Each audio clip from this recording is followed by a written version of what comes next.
삼성전자와 LG전자 작년 4분기 매출도 그렇고요. 영업이익은 더더구나 대충격입니다. 매출은 좀 줄어들 수 있다 이렇게 이야기하지만 영업이익은요 어마어마하게 줄어들었습니다.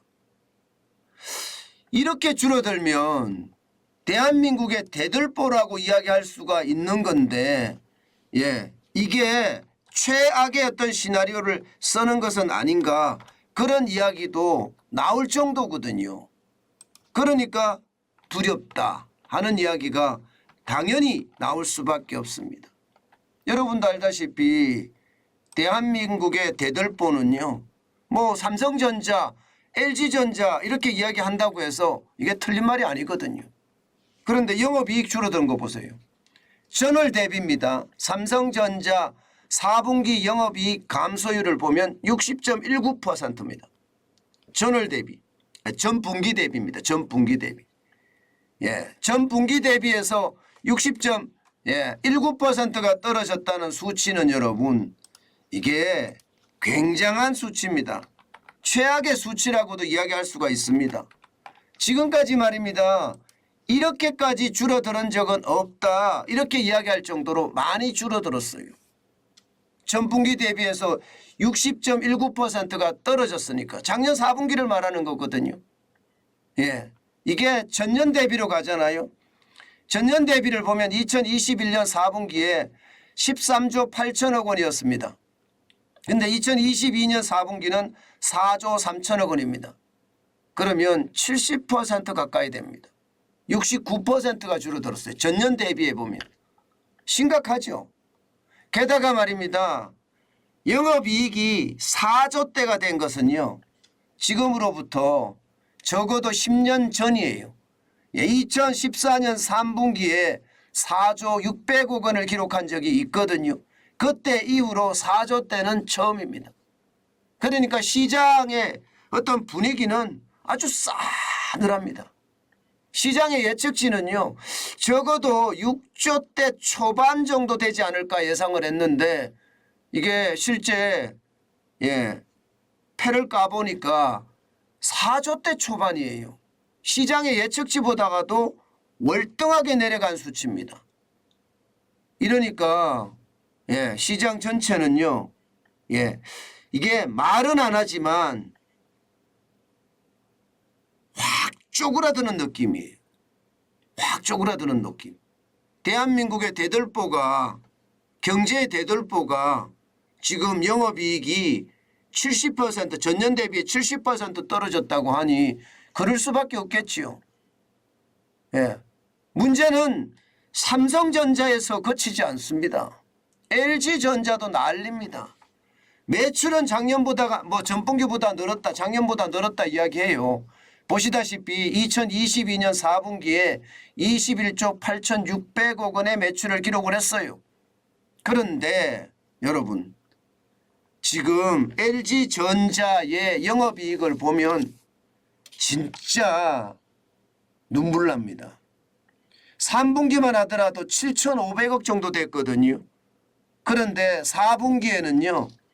700억 원에 그쳤습니다. 700억 원에. 단순하게 보더라도요. 90% 빠졌죠. 90%. 전분기 대비해도요. 이게 전년 대비해도 90% 빠졌습니다. 전년에도 7,500억이었거든요. 2022년 1분기는 1조 9,400억 원이었지만 지금 거기에 비교하면 700억 원이라는 숫자는 이게 충격적입니다. 대한민국의 또 하나의 대들보 기업의 영업이익이 90%까지 쪼그라드는 것 이것은 어쩌면 말입니다. 시장에 충격을 주기에 충분합니다. 말이 90% 91% 줄어드는 거지 이게 심각한 수준이죠. 700억이라고 이야기하지만요. 이것도 올림에서 700억입니다. 실제는 655억이에요. 3개월 동안 매출은 21조 8,600억 원까지 늘어났다고 이야기하는데 실제 영업이익은 655억까지 떨어졌으니 이게 뭐 난리라는 거 아니겠습니까? 이것을 보면 말입니다. 반도체도 안 좋고요. 스마트폰도 안 좋고요. 가전도 안 좋고요. 다 안 좋다는 이야기예요. 오죽했으면 시장에서 이 정도일 줄이야 이런 표현이 나왔습니다. 이 정도일 줄이야. 야, 진짜 심각하죠. 그런데 정환진 TV를 보시는 여러분들은 이미 짐작하고 계셨죠? 예. 작년 4분기 제가 엄청 안 좋을 거다고도 말씀을 드렸고, 자칫 잘못하면 삼성전자는 최악의 어떤 상황을 맞을 수도 있다. 지금까지 역대급. LG전자도 가능성이 굉장히 높다. SK하이닉스는 적자로 돌아설 가능성도 있다. 이렇게 말씀을 드렸는데 그게 현실이 된 겁니다. 진짜 최악이죠. 이것은요, 어떻게 생각하면 우리 경제에 앞으로 다가올 경제 태풍이기도 저는 한다고 생각합니다. 지금 당장은 말입니다. 세계 경제가 침체해서 그렇다 쳐요. 지금 2022년 보시면 지금 세계 경제는 지금 쭉쭉 떨어져서 3.2%까지 떨어질 거다 이렇게 예상을 하잖아요. 이게 2021년에 세계 경제가 6.1%에 성장한 것을 생각을 하면 반토막이 나는 수준이죠. 마찬가지로 미국도 마찬가지입니다. 미국도 5.4%가 5.7% 성장했던 게 2021년이라면 2022년에는 1.6%까지 꼬그라질 거다 하는 게 시장의 예측치고요. 유럽도 마찬가지입니다. 유럽도 말입니다. 2021년에는 5.4%로 성장을 했지만 말입니다. 작년에는 3.1%로 내려앉았습니다. 문제는 여기에서 끝나지 않습니다. 내년이에요, 내년. 내년. 올해도 문제고 내년도 문제인데 올해가 저는 더 문제일 수도 있고 이게 길게 갈 수 있기 때문에 말입니다. 2023년 이것을 보면 여러분 충격적입니다. 당장 말입니다. 유럽은 0.5%까지 꼬그라져요. 작년에 3.1% 성장했는데 올해 0.5%로 꼬그라지면 난리도 아니겠죠. 물론 유럽에 이게 이상기후 때문에 날씨가 온화해서 에너지 위기를 겪지 않아서 좀 더 좋아질 수 있다는 이야기는 나옵니다. 그렇지만 뭐 상황은 점점 나빠지고 있는 것도 사실이고요. 미국도 마찬가지입니다. 1.0%입니다. 작년에가 1.6%였는데 올해가 1.0%면 이것도 만만치 않은 수치죠. 세계 경제 성장률도요. 올해는 2.7%입니다. 이렇게 되면 여러분 안 그래도 대한민국 경제가 어렵다 하고 또 작년 4분기부터 침체에 들어가서 심각한 수준으로 갈 수 있다 이렇게 이야기를 했는데 지금 올해까지 어렵다고 하니 이것은 어떻게 생각하면 대한민국에게는요 어쩌면 위기 상황으로 저는 몰릴 수도 있다고 생각을 합니다. 그만큼 심각하다는 뜻이에요. 실제 지표들을 보면 추세선을 보면 실제로도 그렇습니다. 보세요. 우리는 중국이 우리에게 굉장히 중요하거든요. 여러분도 알다시피 1990년 이래 중국은 대한민국의 달러밭이었습니다. 지금 달러밭 역할을 못합니다. 대중 무역 수지가 겨우 12억 5천만 달러 흑자를 나는 데 그쳤습니다. 여기에는요 여러 가지 해석이 가능합니다. 중국 경제가 어렵기 때문에 대한민국 제품을 수입해서 가지 않는다는 그런 이야기도 될 수가 있습니다. 그렇지만 최악의 시나리오는요. 중국의 기술력이 굉장히 많이 올라와서 이제는 원자재나 부품이나 심지어 완제품까지도 중국의 기술력으로 다 만들 수 있다는 뜻도 된다는 뜻이에요. 이제는 대한민국에서 수입을 안 해가도 중국이 자체적으로 생산해서 전 세계에 팔 수도 있다는 뜻입니다. 그러니 대중무역수지가 이렇게까지 되는 거잖아요. 지금 12억 5천만 달러면 작년이 12억 5천만 달러 흑자였잖아요. 올해는 마이너스가 날 수도 있습니다. 여러분도 보셨잖아요.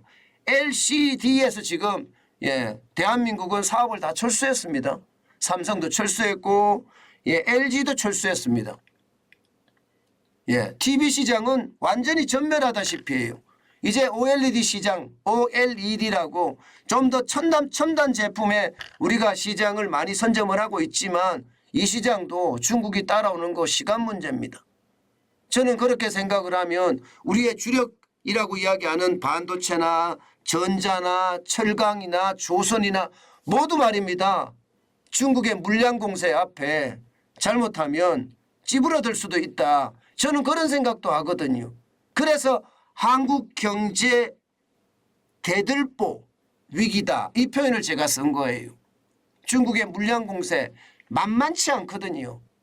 여러분에게 제가 몇 번 말씀을 드리지만 사실 대한민국의 첨단 제품, 단단한 제품이 오래가는 건 사실이에요. 그렇지만 당장에 싸기 때문에 중국 물건을 선택하는 게 세계인들의 속성이거든요. 아니 소비자들의 속성입니다. 세계인들도 다 소비자니까 중국 쪽으로 갈 수밖에 없는 거죠. 그렇게 되면 대한민국이 괜찮을까요? 핵심 산업들이 중국에 다 밀려날 수 있다는 것, 그거 생각하면 저는 굉장히 으스스합니다. 그 정도로 충격이 될 수 있다는 뜻입니다. 여러분 반도체도 보세요. 예, 반도체가 지금 계속 마이너스죠. 11월 달에 수출이 마이너스 29.8%, 12월 달에 29.1%입니다. 이것을 보면 문제를 단기간에 해결하기가 어렵다는 뜻이에요. 지금 이것을 봤을 때는 중국의 반도체 기술이 이만큼 따라왔다는 아니라고 읽힙니다. 그러나 중국의 경제가 몰락하고 있다는 이야기는 또 느껴지는 부분이에요. 중국 경제가 진짜 심각해질 수도 있다는, 이것도 여기에 포함이 될 수 있거든요.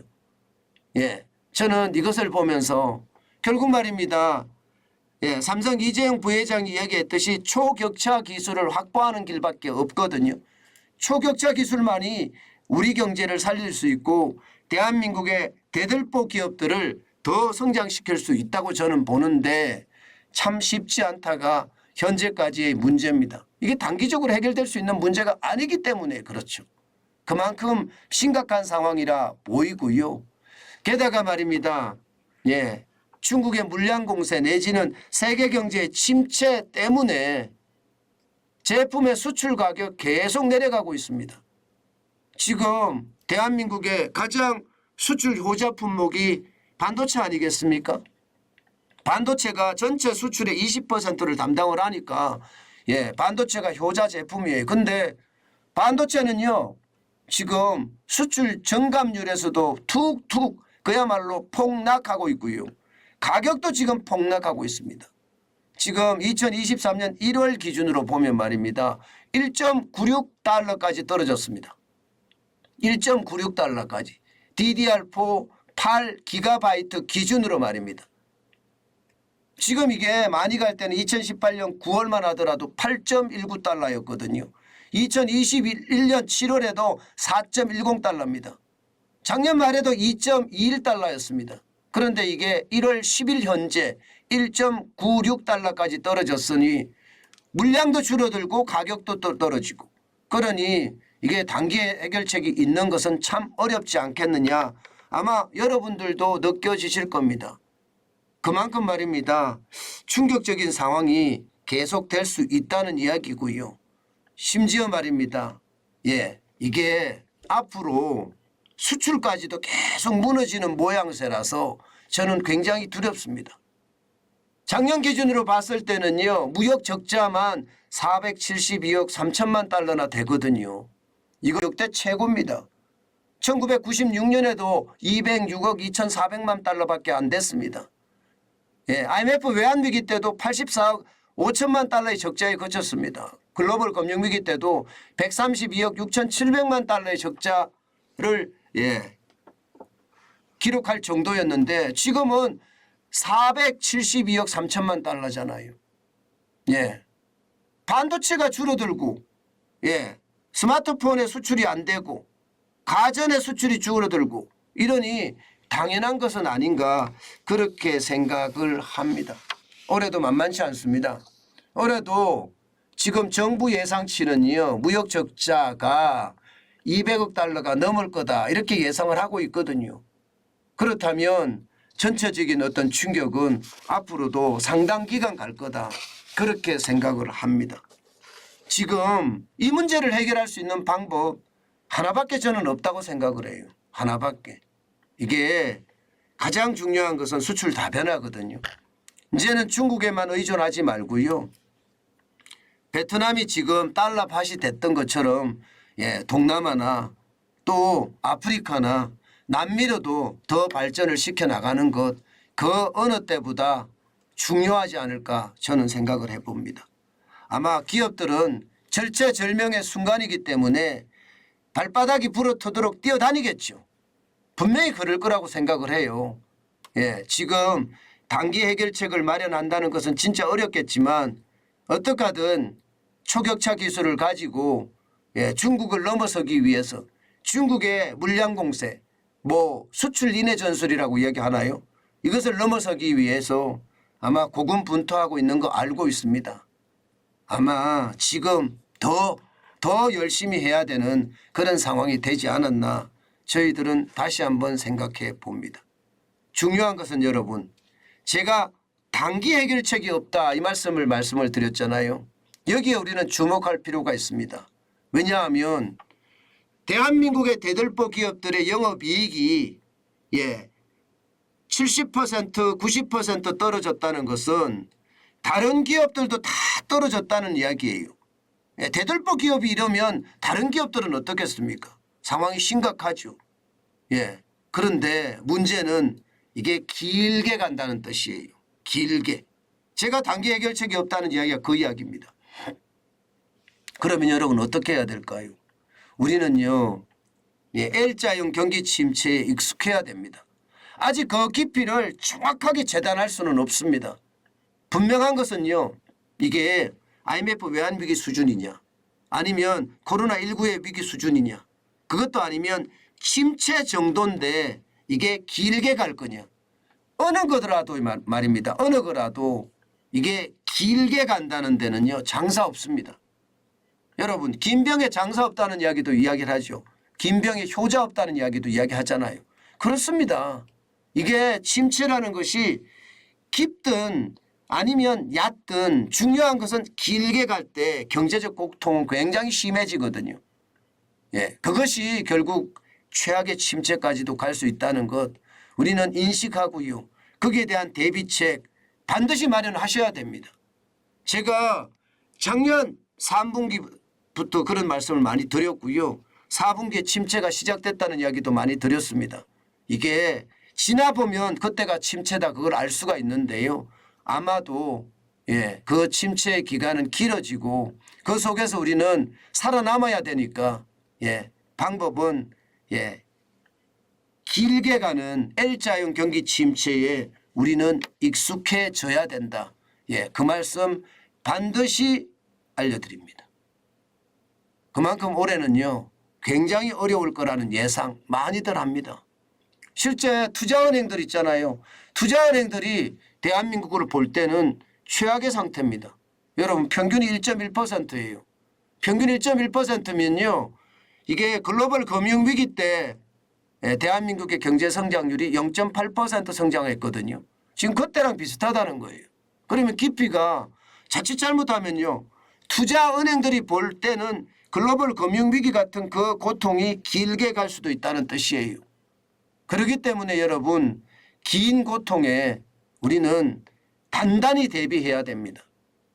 투자은행들이 보는 경제성장률 전망치는 저는 굉장히 중요하게 보거든요.